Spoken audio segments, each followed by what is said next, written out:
विद्यार्थी ही बचे दिल्ली के और क्योंकि राजकुमार जी एक फेल हुए। बड़ा दिलचस्प है, राहुल गांधी इस पूरे प्रदर्शन के बीच छात्रों के बीच जाते हैं, धरना प्रदर्शन देते हैं, उनके बीच साथ अखिलेश यादव उस वक्त नजर आते हैं, अखिलेश यादव के साथ तमाम विपक्ष के नेता नजर आते हैं, लेकिन अब राहुल गांधी अलग थलग पड़ते हुए दिखाई दे रहे हैं, उनके हाथ में बहुत कुछ नजर नहीं आ रहा है। देखो सर वैभव सर, वो आंदोलन या छात्र के जंतर मंतर पर राहुल जी नहीं गए हैं।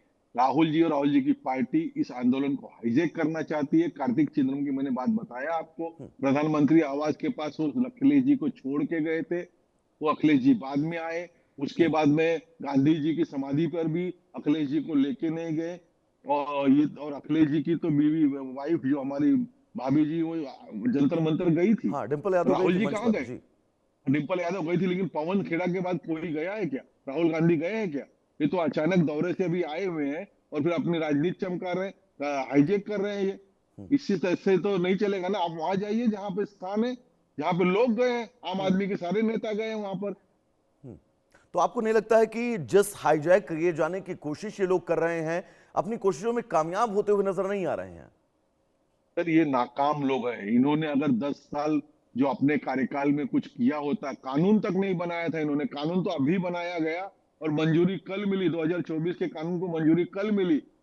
और प्रियंका जी का आप वीडियो सुन लीजिए कि इस पूरे देश की समस्या है, बहुत बड़ी समस्या है। गहलोत जी ने बड़ा प्रयास किया लेकिन सॉल्व नहीं हुआ। अब अपने समय तो हार मान गए और यही लोग आज बोल रहे हैं कि सरकार फेल है। अरे भाई, सरकार ने कानून भी बनाया, 13 लोग को सजा भी दी और कठोर से कठोर सजा मिलेगी।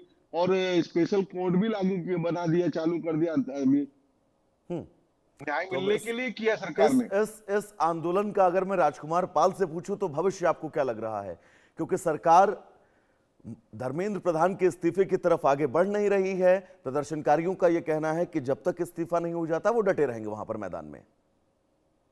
वो डटे रहे भले, वो फंडेड है और इनको, इनकी कोशिश है कि 15 अगस्त तक ये डटे रहे पन्नू के कथा अनुसार। और फंडिंग जो हुई है, एक बार मैं अपने चैनल इंडिया न्यूज से कहूंगा कि ऑनलाइन चीजों को देखकर उसको दिखाए कि फंडिंग कैसे कहां कहां से हुई है। और ये फूड पार्क बन चुका है, वो कहां से फंडेड है। और एक बात और गुजारिश करूंगा हाथ जोड़ के श्रोताओं के समक्ष गवाही करके, कि वो जो जुनेद है, जुनेद जिन्होंने आज खाना खिलाया इनमें, आज 5-6 करोड़ का, अगर 2000 आदमी पर डे थे तो 400 रुपए से कितना हो गया।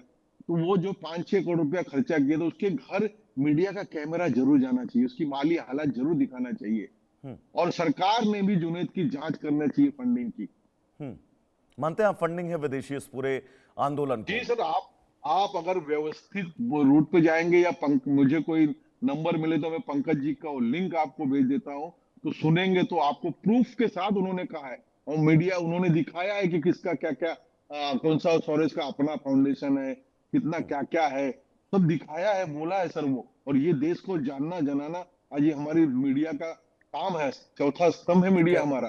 राजकुमार जी, जरूर कैसे दिखाना चाहिए ऐसी चीजों जो को। आप जिक्र कर रहे हैं, हमारा देश आंदोलन के मामले में बहुत शांतिपूर्ण आंदोलन हमेशा से करता आया है, लेकिन ये पहला ऐसा आंदोलन देख रहा हूं जहां पर प्रधानमंत्री नरेंद्र मोदी समेत पूरी सरकार को गंदी गंदी भद्दी भद्दी गालियां दी जा रही हैं और जो पोस्टर वो लहराए जा रहे हैं वो पोस्टर इतने भद्दे हैं कि हम उनको टीवी स्क्रीन पर नहीं दिखा सकते अपने दर्शकों को। देखें सर, नंगे पोस्टर है पूरे। और जो भी इन्फ्लुएंसर हिंदू के, जैसे रिधिमा शर्मा का फोटो दिखाया गया, मेलोडी का फोटो दिखाया गया, ये सब गंदे गंदे फोटो।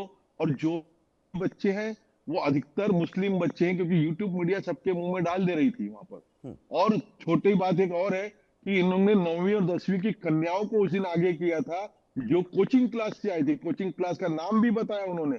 और यूट्यूब मीडिया ने उनसे पूछा आप किस लिए यहाँ आई हो, तो बोले अमेरिका और इसराइल की लड़ाई हो रही है, उसके आंदोलन में हम आए। एक एक के कंटेंट आप देख लोगे सर तो आपको आश्चर्य होगा कि उनको कुछ पता नहीं, बस उनको भेज दिया।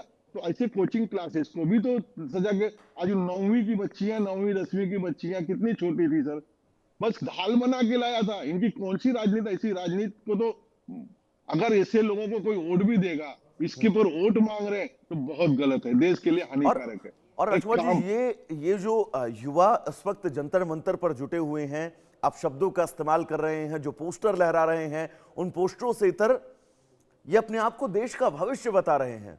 और अगर ये मुट्ठी भर जंजीर देश का भविष्य है, फिर तो हमारे और आपके लिए परेशानी का विषय है कि ये हमारे देश का भविष्य है। सर मेरे और आपके लिए तो है, ये खासकर मेरे एक वर्ग के लिए बहुत ही परेशानी है। वहां पे 19 दिन में हिंदू वर्ग को ही अपमानित किया गया, नीचा दिखाया गया, क्या क्या बात की गई, सीता नीता जो भी है। और एक एक लेडी ने तो साहब ऐसा किया, भारत माता तो पिता कौन है, और वो बहुत पढ़ी लिखी व्यक्ति है। और एक ने कहा अल्लाह अल्लाह। अरे भाई तूने मुस्लिम रशीद से शादी की तो अल्लाह अल्लाह कर, दुनिया को क्यों अल्लाह अल्लाह सुना रही है? उसका हस्बैंड का कभी नाम नहीं लेती वो। यानी कि मानकर आप भाई ये चल रहे हैं कि ये प्रदर्शन शुरुआत से ही अपनी दिशा जो है वो भटक चुका था, और दिशा भटकते भटकते स्थिति ये आ गई कि 20 तारीख को दिल्ली में जो हुआ वो तस्वीर पूरे विश्व के सामने अब है। सर वैभव भैया, ये जब नीट एग्जाम होने के बाद ये आंदोलन चालू हुआ, ये और सोनम वांगचुक जो धर्मेंद्र प्रधान का ये इस्तीफा मांग रहे, धर्मेंद्र प्रधान और उनकी इतनी अच्छी संबंध थे, इतने अच्छे दोस्ती थी, कई फोटोज और वीडियोस है उनके। वो तो उनका जब 2007 का उनको 2007 में सरकार ने, कमिश्नर ने निकाला कि ये देशद्रोही जो है, तब उस विषय को अब उठा। राजकुमार जी, एक बहुत महत्वपूर्ण बात आप याद करिए, इस देश में 2021 या 20 का वो वक्त था जब किसान आंदोलन इस देश में बहुत उग्र स्तर पर हुआ था। किसान आंदोलन में जो भी किसान नेता सरकार की बातों से सहमत हो जाता था, एक बड़ा धड़ा था जो उसको अलग कर देता था अपने प्रदर्शन से कि आप भाई कैसे सहमत हो गए, आप शांति क्यों करके आ गए, हमको ये प्रदर्शन अभी और कंटिन्यू करना था। सोनम वांगचुक ने अपना अनशन खत्म किया है, लेकिन उसके बावजूद भी ये प्रदर्शन चल रहा है, जबकि सोनम वांगचुक को ही पोस्टर बॉय बनाकर इस अनशन की, इस प्रदर्शन की शुरुआत हुई थी। देखिए अभी के जो सौरभ दास और दीपके हैं, उन्होंने कहा कि सोनम वांगचुक का अनशन नहीं था, ये छात्रों का अनशन है। वो कल से सोनम वांगचुक का विरोध करने लगे, जबकि वो व्यक्ति वीडियो डाल रहा है कि मेरी जो प्रॉब्लम्स उसके अतड़ियों में, वो दिखाने का प्रयास कर रहा है और कहने का प्रयास कर रहा है। लेकिन उसको कर रहे थे, ये आंदोलन तो हमारा था, सोनम वांगचुक का नहीं था। मतलब सोनम वांगचुक को भी ये खत्म करने के चक्कर में थे और गंदी राजनीति करने के चक्कर में थे। और इनका टारगेट 15 अगस्त तक का है।